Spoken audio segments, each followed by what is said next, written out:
और एमबीबीएस छात्रों की हड़ताल प्रदेश भर में जारी है। रोहतक में भी हड़ताल का असर देखने को मिला, जहां पर डॉक्टर से हमारी संवाददाता दीपिका सेनवाल ने खास बातचीत की। आपको दिखाते हैं। बॉन्ड पॉलिसी के विरोध में बैठे एमबीबीएस छात्र छात्राओं के धरने का आज 28वां दिन है और 28वें दिन भी ये धरना जो है लगातार जारी है। और आपको बता दें कि आईएमए ने भी इन्हें समर्थन दिया है, जिसके बाद आज प्रदेश भर के जो गैर सरकारी अस्पताल है उनकी ओपीडी पर विराम लग गया है। जी हाँ, सुबह 8 बजे से रात के 8 बजे तक ओपीडी में विराम लगा रहेगा। और आपको बता दें कि इस समय डीन कॉलेज तक, डीन ऑफिस तक जो आईएमए के प्रतिनिधि हैं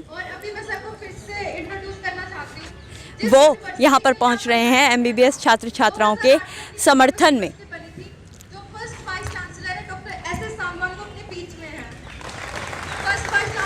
एक विरोध मार्च इन्होंने निकाला है और ऐलान किया है कि जो प्राइवेट हॉस्पिटल्स हैं उनकी ओपीडी भी बाधित रहेगी सुबह 8 बजे से लेकर शाम के 8 बजे तक।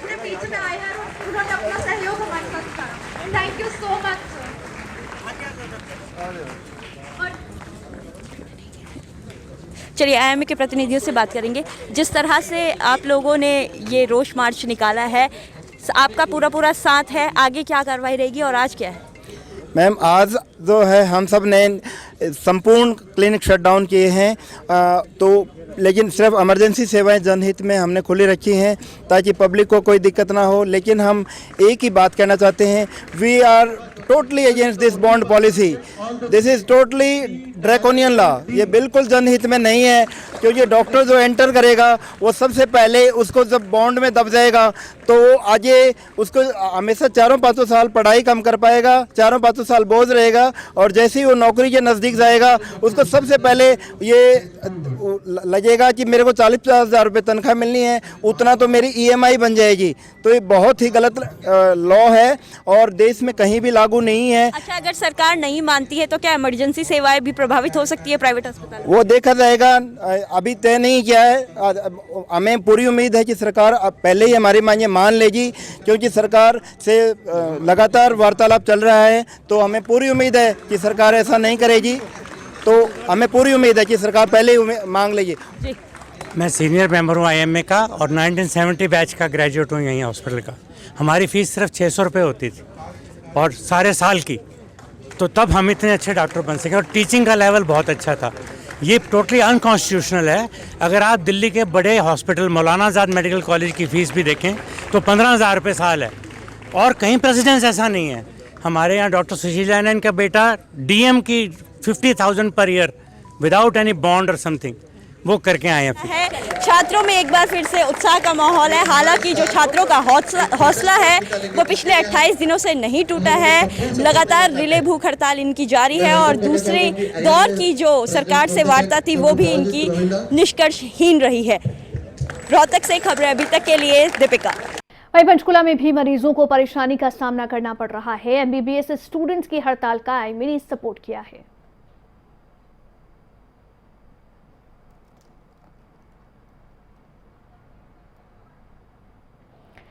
तो आईएमए की ओर से भी सपोर्ट किया गया है और साथ ही आपको बता दें कि दरअसल एमबीबीएस स्टूडेंट्स की हड़ताल लगातार जारी है। पंचकुला में भी इस हड़ताल का असर देखने को मिला है। इंडियन मेडिकल एसोसिएशन खुद यहां छात्रों की हड़ताल के समर्थन में आया है। और इसके साथ ही आपको ये भी बता दें कि दरअसल हरियाणा सरकार की जो बॉन्ड पॉलिसी है उसका विरोध एमबीबीएस स्टूडेंट्स जता रहे हैं। समर्थन दिया जा रहा है। ऐसी है कि जो ये बॉन्ड पॉलिसी है बिल्कुल ही गलत है। जो स्टूडेंट्स एमबीबीएस में दाखिला ले रहे हैं उनको कहा गया है कि आप 40 लाख रुपए जमा कराओगे एमबीबीएस पास करने के बाद, जो कि कोई भी एक सिंपल एमबीबीएस स्टूडेंट 40 लाख नहीं दे पाएगा। तो उन्होंने रिक्वेस्ट करी कि उनको हरियाणा को कई बार करी, एक बार नहीं करी, 5 बार करी, 6 बार करी कि हमें अमाउंट कम कर दीजिए, रीजनेबल अमाउंट कर दीजिए। वो कहते हैं हम आपको बैंक से लोन दिला देंगे। वो तो फिर बॉन्ड के ऊपर बॉन्ड हो गया। एक तो आपको 40 लाख लेने हैं, ऊपर से बैंक की गारंटी हो गई, तो वो तो फंस जाएंगे बेचारे। कोई भी मीडियोकर फैमिली का बच्चा एमबीबीएस नहीं कर पाएगा। फिर क्या होगा? कॉलेज खाली रहेंगे, डॉक्टर्स नहीं बनेंगे। उल्टा ये पॉलिसी रिवर्स हो जाएगी। जो चाहते हैं कि ज़्यादा डॉक्टर बने, विलेजेस में जाएं, लोगों के अंदर हो कि एमबीबीएस हमारे बहुत ज़्यादा हैं, वो उल्टी पड़ जाएगी। तो गवर्नमेंट के बेनिफिट में है कि उनको बॉन्ड पॉलिसी का अमाउंट रखो, रीजनेबल रखो। एक तो 5 लाख रख लो, 3 लाख रख लो, तो जो हर कोई पे कर सके। हम लोग सारे उनके साथ हैं कि कमिंग जनरेशन जो है डॉक्टर्स की फिर यही सफ़र करेगी कि अच्छी क्वालिटी के डॉक्टर्स नहीं आएंगे। प्राइवेट कॉलेजेस थे, अगर आ भी गए तो आपको पता है कि प्राइवेट कॉलेजेस में तो पहले से ही सुपर रिच बच्चे पढ़ रहे हैं जिनको कोई पैसे की कोई कमी नहीं है। बाकी कॉलेजेस जो हैं गवर्नमेंट के जो सब्सिडाइज रेट पे चल रहे हैं वहाँ कोई नहीं पढ़ने जाएगा। बॉन्ड पॉलिसी के खिलाफ स्ट्राइक पर बैठे एमबीबीएस स्टूडेंट के समर्थन में आईएमए डॉक्टर भी सामने आ चुके हैं। पंचकुला में भी इंडियन मेडिकल एसोसिएशन के पदाधिकारी सभी आज पंचकुला के उपायुक्त से मिले और मुख्यमंत्री के नाम एक ज्ञापन सौंपा। आपको बता दें कि एमबीबीएस स्टूडेंट जो बॉन्ड पॉलिसी के खिलाफ प्रदर्शन कर रहे हैं, लगातार हंगर स्ट्राइक भी कर रहे हैं और इसके समर्थन में अब इंडियन मेडिकल एसोसिएशन भी सामने आ चुकी है। पंचकुला में भी उपायुक्त से मिले और उपायुक्त के माध्यम से मुख्यमंत्री हरियाणा को एक ज्ञापन सौंपा और मांग की है कि बॉन्ड पॉलिसी रद्द की जाए या फिर कम से कम रकम रखी जाए। पंचकुला से खबरें अभी तक के लिए तारा ठाकुर की रिपोर्ट। उधर यमुनानगर में भी हड़ताल का असर देखने को मिल रहा है। एमबीबीएस स्टूडेंट्स को आईएमए ने साथ दिया तो प्राइवेट अस्पतालों में ओपीडी सेवाएं बंद हैं, हालांकि इमरजेंसी सेवाएं जारी हैं। बॉन्ड पॉलिसी को लेकर मेडिकल स्टूडेंट कई दिन से विरोध प्रदर्शन कर रहे हैं और इसी के चलते आज मेडिकल एसोसिएशन जो है उनके फेवर में आया है और आज एक दिन की स्ट्राइक रखी गई है। यहाँ मैं आपको दिखाना भी चाहूंगी कि आज जो है मेडिकल एसोसिएशन के अधीन जो डॉक्टर्स हैं उन्होंने प्राइवेट हॉस्पिटलों में ओपीडी भी बंद रखी है। सिर्फ जो है इमरजेंसी सर्विसेज को देखा जा रहा है, इमरजेंसी पेशेंट को ही अटेंड किया जा रहा है। यहाँ पर बात करने के लिए डॉक्टर अनुज काम्बोज हमारे साथ हैं, इनसे बात करते हैं, जानते हैं कि किस तरह से आज का जो एक दिन का सांकेतिक जो हड़ताल की गई है वो किस प्रकार से चलने वाली है। डॉक्टर साहब, किस तरह का आज का जो विरोध इंडियन मेडिकल एसोसिएशन ने भी बताया है? जी नमस्कार, मैं डॉक्टर अनुज काम्बोज हॉस्पिटल यमुनानगर से। और आज मॉर्निंग में ही आईएमए की तरफ से मैसेज आया है कि जो बॉन्ड पॉलिसी को लेके मेडिकल स्टूडेंट्स का हरियाणा गवर्नमेंट का जो इशू है उसको लेके आज आईएमए की स्ट्राइक रहेगी। सुबह 8 बजे से लेके शाम को 8 बजे तक ओपीडी सस्पेंडेड है। तो इसमें हम ओपीडी पेशेंट्स को आज नहीं देखेंगे स्ट्राइक के लिए, और जो इमरजेंसीज रहेंगी वो सभी अटेंड की जाएंगी। अभी तक जो इमरजेंसी पेशेंट आए हैं उनको देखा गया है, अटेंड किया गया है, बट ओपीडी सस्पेंडेड है। क्या कहना चाहेंगे जिस प्रकार से मेडिकल स्टूडेंट काफी दिन से जो अपना विरोध जता रहे हैं, तो कितना सही मानते हैं? देखिए, बॉन्ड पॉलिसी को लेके डिस्क्रिपेंसीज चलती रही हैं और गवर्नमेंट के बीच में और स्टूडेंट्स के बीच में जो उनकी मांगे हैं उनको शायद सुना नहीं जा रहा। उनको सुनना चाहिए, उनको कंसिडर करना चाहिए और उनको रिजॉल्व करना चाहिए।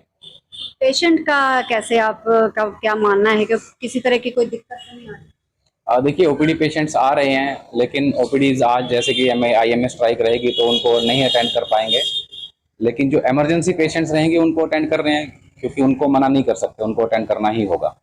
इस तरह से हमारे यमुनानगर में अगर देखा जाए तो डेंगू के पेशेंट काफी बढ़ रहे हैं, तो जिस प्रकार से पेशेंट हॉस्पिटलों में भी आ रहे हैं तो उनको भी कहीं ना कहीं दिक्कत का तो सामना करना ही पड़ता होगा। तो ऐसे में सरकार को क्या कहना चाहेंगे आप? वैसे तो मैं आपके माध्यम से बताना चाहता हूं कि डेंगू के अधिकतर पेशेंट जो है कंजर्वेटिव मैनेजमेंट से, ओपीडी ट्रीटमेंट से अधिकतर पेशेंट घर पे ठीक हो सकते हैं।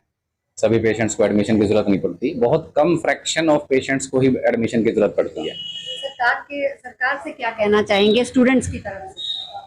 स्टूडेंट्स की तरफ से मैं ये कहना चाहूँगा कि स्टूडेंट्स जो हमारे डॉक्टर बनने वाले हैं, ये हमारे देश का भविष्य हैं, इनको हमें नाराज नहीं करना चाहिए।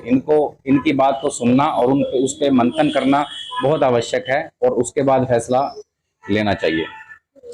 शुक्रिया डॉक्टर साहब। और अब देखना ये होगा कि सरकार और स्टूडेंट्स के बीच जो वार्तालाप है वो कहां तक आगे पहुंच पाएगी।